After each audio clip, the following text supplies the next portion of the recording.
आज के वीडियो में कंपैरिजन के लिए 6.3, 6.4, 7, 7.1 और 7.1.1 क्लॉज को हमने लिया है साथियों। पिछले वाले वीडियो में जो हमने चर्चा की थी वो क्लॉज थे 6, 7.53, 7.5.3.2, इस पर चर्चा की थी। और आज जैसा कि मैंने बताया क्लॉज नंबर 6.3, 6.4, 7 एंड 7.1 पर आज हम चर्चा करेंगे। और आगे आने वाले वीडियो नंबर 45 में 7.1.5, 7.1.5.1 और 7.1.6 पर चर्चा करेंगे। नमस्कार साथियों, मैं हूं आपका दोस्त नासिर खान और आप देख रहे हैं एनके क्वालिटी ट्रेनर का session clause wise comparison of ISO standard 2008, 2014 और 2015 का कंपैरिजन। तो आप लोगों से विनती है, जो मेरे साथी भाई बहन मेरे वीडियो में या मेरे चैनल पर नए नए आए हैं, वो मेरे चैनल को सब्सक्राइब कर लें और बेल आइकन को ऑन कर लें। और जो पुराने साथी हैं उन्होंने अगर ना किया हो तो वो भी सब्सक्राइब कर लें और अपने लाइक शेयर कमेंट सब्सक्राइब जरूर कीजिएगा। कमेंट आप अपने भेजिएगा, हमें आपके कमेंट्स का इंतजार रहता है। हमें कमेंट आपके मोटिवेशन देते हैं, हमारे अंदर एक उत्साह बढ़ता है आपके कमेंट से और आपके लाइक से। तो आप लोगों से विनती है, और इसमें कोई चार्ज नहीं होता है। आज का वीडियो शुरू कर रहे हैं। 2008 के अकॉर्डिंग क्लॉज नंबर 6.3 इंफ्रास्ट्रक्चर था, 6.3 इंफ्रास्ट्रक्चर था। और 2014 की बात करें तो ये था 6.3 प्लानिंग प्लानिंग ऑफ चेंजेस। और 6.3 2015 में भी प्लानिंग ऑफ चेंजेस के नाम से जाना जा रहा है आजकल, जो एप्लीकेबल है क्वालिटी स्टैंडर्ड आईएसओ स्टैंडर्ड का जो वर्जन चल रहा है। तो 6.3 इंफ्रास्ट्रक्चर की 2000 के लिए अगर बात हम करते हैं तो determine provide and maintain infrastructure needed for product conformity.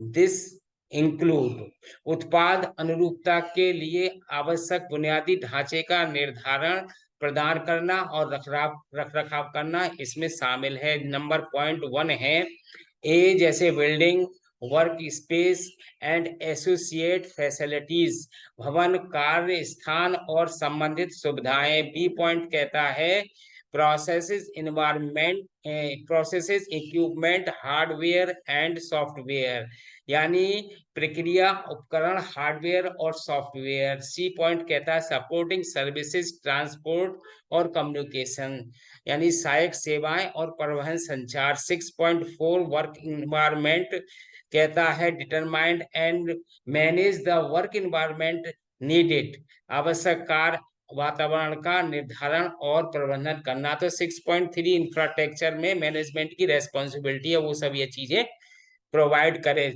2014 की बात करें तो 6.3 प्लानिंग ऑफ चेंजेस में कहता है कि where the organization determines the needed for change of the quality management system। Clause number 4.4 को आप देख सकते हैं, the change shall be carry out in a planned and systematic manner। जहां संगठन क्वालिटी मैनेजमेंट सिस्टम में परिवर्तन की आवश्यकता निर्धारित करता है। देखें क्लॉज नंबर 4.1, परिवर्तन योजनाबद्ध और व्यवस्थित तरीके से किया जाएगा। द ऑर्गेनाइजेशन सेल कंसीडर, संगठन इस पर विचार करेगा। वो कौन कौन से पॉइंट है जिसपे संगठन विचार करेगा, वो ये है।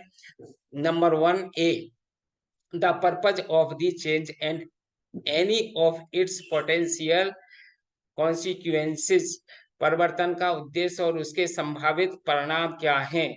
B point the integrity of the quality management system, यानी क्वालिटी मैनेजमेंट की अखंडता को बनाए रखना। द अवेलेबिलिटी ऑफ रिसोर्सेस, संसाधनों की उपलब्धता का ध्यान रखना ऑर्गेनाइजेशन को। The allocation of relocations of responsibility and authority, जिम्मेदारी और प्राधिकारियों का आवंटन या पुनः आवंटन जो भी करना है। और 6.3 as per the ISO standard 2015 पे प्लानिंग ऑफ चेंजेज में कहता है कि when the organization determines the needed for the changes of the needed for the changes to the quality management system, the changes shall be carried out in a planned manner। C 4.4 4 में सी 4.4 clause के according आप वहां देख सकते हैं, जहां संगठन गुणवत्ता प्रबंधन प्रणाली में बदलाव की आवश्यकता निर्धारित करता है तो परिवर्तन योजनाबद्ध तरीके से किए जाएंगे। As per the clause number 4.4, the organization shall consider संगठन इस पर विचार करेगा a purpose of the changes and their potential consequences, परिवर्तनों का उद्देश्य और उनके संभावित परिणाम, the integrity of the quality management system, गुणवत्ता प्रबंधन प्रणाली की अखंडता, द अवेलेबिलिटी ऑफ रिसोर्सेज, संसाधनों की उपलब्धता, और the allocation of reallocation of responsibility and authority, जिम्मेदारियों की प्राधिकारियों प्राधिकारियों का आवंटन या पुनः आवंटन। तो ये चीज हो गई, लेकिन अब आप यहाँ देख रहे होंगे कि as per the ISO standard 9001 2008 में 6.3 इंफ्रास्ट्रक्चर था, जो कि 2015 में 6.3 प्लानिंग ऑफ चेंजिंग के नाम से हो गया। और यहाँ पर अगर हम 6.4 की बात करें तो ये वर्क इन्वायरमेंट हो गया है। तो वर्क इन्वायरमेंट का 2015 में जो दिया है as per the table number A.1 में, major changes in terminology between ISO 9001 2008 and 2015, work environment for the operation of processes, monitoring and measuring equipment, monitoring and measuring resources, purchase product externally, provide products and services, supplier external provider. यानी यहाँ पर ये work environmental में सबको लगा करके जोड़ करके, चाहे वो मॉनिटरिंग हो, प्रोसेस हो, परचेज हो, सबको लेकर के चल रहे हैं 2015 में। अब अगर हम बात करते हैं 2008 की, क्लॉज नंबर 7 में प्रोडक्ट रियलाइजेशन 7 क्लॉज नंबर, और 7.1 कहता है प्लानिंग ऑफ प्रोडक्ट रियलाइजेशन। यानी ये बात 2008 की है। अब 2008 में अब से अगर हम 14 और 15 की कंपैरिजन करते हैं तो 2007 में प्रोडक्ट रियलाइजेशन था, जो 2015 में क्लॉज नंबर 7 है सपोर्ट, और 7.1 यहाँ पर दिया है जनरल। 2015 में जनरल के नाम से है 7.1 प्लानिंग ऑफ प्रोडक्ट रियलाइजेशन, जबकि 2015 में 7.1 को रिसोर्सेज के नाम से कर दिया गया है। और इसमें एक सब क्लॉज और बनाया गया है जो 7.1.1 है, जनरल है।